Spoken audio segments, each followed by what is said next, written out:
একটা জিনিসই ভাবি, আসলে আমি হচ্ছে একজন কোরআনের হাফেজ। আমি প্রত্যেকদিন 5 রাকাত নামাজ পড়ি।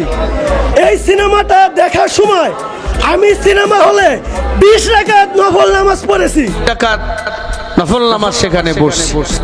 এক বেয়াদব বলে আমি আজকে সিনেমা হলে গিয়া সিনেমা দেখছি, সিনেমা ভালো লাগছে, এজন্য সিনেমা হলেই 20 রাকাত নফল নামাজ পড়ছি। আর জোরে বলেন নাউজুবিল্লাহ। বাংলাদেশে একটা নতুন সিনেমা আসছে, এক পাগলের কাছ থেকে গিয়ে সাক্ষাৎকার নিছে, কেমন দেখলা? কয় আমি সিনেমা হলের ভিতরে বৈশা নফল নামাজ পড়ছি। কিরকম মুসলমান কোন আল্লাহ যে আযাব দেয় না। আহারে, আমি এই কথাটা শোনার পরে আপনারা তো হাসছেন, ছেলেটা পরেই বলতেছে আমি একজন কোরআনে হাফেজ। আহা, হ্যাঁ,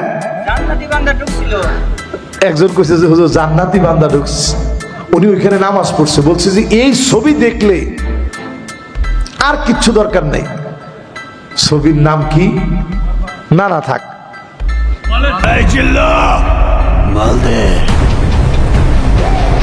এদিকে শাকিব খানের বরবাদ সিনেমা দেখার পর একের পর এক যেমন আলোচনা হচ্ছে, ঠিক তেমন ভাবেই বরবাদ সিনেমা নিয়ে এবার সমালোচনার ঝড় বইছে। হ্যাঁ দর্শক, আশা করি ভিডিওটি শেষ পর্যন্ত দেখুন, তাহলে সব বুঝতে পারবেন। এদিকে এবার ঈদের সিনেমা শাকিব খানের বরবাদ যেমন প্রতিটি সিনেমা হলে জায়গায় করে নিয়ে হাউসফুল যাচ্ছে, ঠিক তেমন ভাবেই শাকিব খানের বরবাদ সিনেমা দেখার পর সিনেমা হলের মধ্যে 20 রাকাত নফল নামাজ পড়ে নতুন বিতর্কের সৃষ্টি করেছে এই যুবক। শুধু তাই নয়, একজন কোরআনের হাফেজ কতটা নেশা খেলে এমন কাজ করতে পারে তার জলজান্ত উদাহরণ এই সেই যুবক। আসলে আমি হচ্ছে একজন কোরআনের হাফেজ। আমি প্রত্যেকদিন 5 রাকাত নামাজ পড়ি। এই সিনেমাটা দেখার সময় আমি সিনেমা হলে 20 রাকাত নফল নামাজ পড়েছি। সিনেমা হলে কি নামাজ পড়ার জায়গা? আপনারাই বলেন। সিনেমা হলে মানুষ যান বিনোদন নিতে, আর সেখানে নফল ইবাদত করে বাংলাদেশের মাটিতে নতুনভাবে ইসলামকে ছোট করেছেন এই সিনেমা প্রেমী ভক্ত।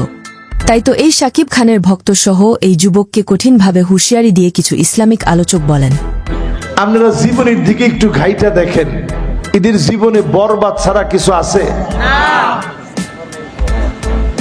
এদের জীবনে আছে কি? একটু মিলায় দেখেন। বিয়ে করছে, সন্তান হওয়ার পরে মানুষ বাপরে খুঁজে দিতে হলো, বাপকে সাওয়ালেন। হায় মুসলমান, এদেরকে আপনারা বানাইছেন সুপারস্টার। এরা নাকি সুপারস্টার।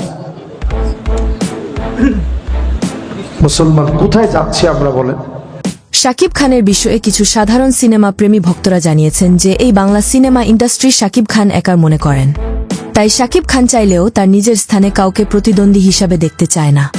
তাই তো নিজেই একের পর এক হিট সিনেমা উপহার দিচ্ছেন, কিন্তু নতুন কাউকে অভিনয় জগতে সুযোগ করে দিচ্ছে না শাকিব খান বলে মনে করেন এই সেই সিনেমা প্রেমী ভক্ত। আমার মনে হয় শুধু একজনেরই কাজ করা উচিত, ওই অভিনেতার বা ওই হিরোর নাম আমি বলতে চাচ্ছি না, মনে হয় যে ওনারই ইন্ডাস্ট্রি। আমার কিছু বলা লাগে না, আমার ফ্রেন্ডরা উত্তর দিয়ে দেয়। তাহলে এই যে গালাগালি, এগুলো কি তাহলে শাকিব খান গালিগুলো দিচ্ছে? দাগি বা যে কোনো সিনেমার যখন একটা রিভিউ পোস্ট অথবা কোনো ভিডিও শেয়ার করা হয়, তখন অনেকেই মন্তব্য করে যে নাটকের অভিনেতা। অভিনেতাগুলা কোন জায়গা থেকে উঠে আসবে? মঞ্চ থেকে উঠে আসবে, নাটক থেকে উঠে আসবে, নাকি আসমান থেকে পড়বে ওনাদের মাথার টপ করে সিনেমার মধ্যে? তামিল সিনেমা ইন্ডাস্ট্রিতে কোনো নায়ককে ছোট করে দেখার সুযোগ নেই, কিন্তু এই বাংলাদেশের সিনেমা ইন্ডাস্ট্রিতে হিংসার কারণে শাকিব খানের প্রতিদ্বন্দ্বী কোনো নায়ক খুঁজে পাওয়া সম্ভব নয়। তিনি নিজেই একাই 100। সিনেমা বিশ্লেষকরা মনে করেন যে মাঠে প্রতিদ্বন্দ্বী থাকে না, সেই মাঠে খেলাধুলা করে কোনো আনন্দই পাওয়া যায় না। তাই শাকিব খানকে নিয়ে এবার বিস্ফোরক মন্তব্য করেছেন অভিনেতা রুবেল। শাকিবের কোনো প্রতিদ্বন্দ্বী নেই কেন? এই প্রশ্ন আপনারা নিজেরা কখনো বলেন না কেন? আমি বিশ্বাস করি সে তার প্রতিদ্বন্দ্বী তৈরি হতে দেয়নি। কেন দেয়নি সেটা আপনারা জানেন, আমি বলবো না। তো প্রাণপ্রিয় ভিউয়ার্স, শাকিব খানের সিনেমা দেখে আপনারা কে কতটুকু জীবনে উন্নতি করেছেন তা দয়া করে কমেন্ট করে জানিয়ে দিতে আমাদের ভুলবেন না। এখানে টক্করের কথা একদম বললেন না। না, ওটা সুস্থ কম্পিটিশন বলেছি। এক টক্কর ভাইয়া, শাকিব ভাইয়া মানে ওনার সাথে কম্পেয়ার একদমই না। এতক্ষণ আমাদের সাথে থেকে ভিডিওটি শেষ পর্যন্ত দেখার জন্য আপনাকে অসংখ্য ধন্যবাদ। আপনি চাইলে আপনার মূল্যবান মতামত আমাদেরকে কমেন্ট করে জানিয়ে দিতে পারেন। আমরা আপনার সেই মহামূল্যবান কমেন্টের রিপ্লাই দেওয়ার জন্য সর্বদা চেষ্টা করব।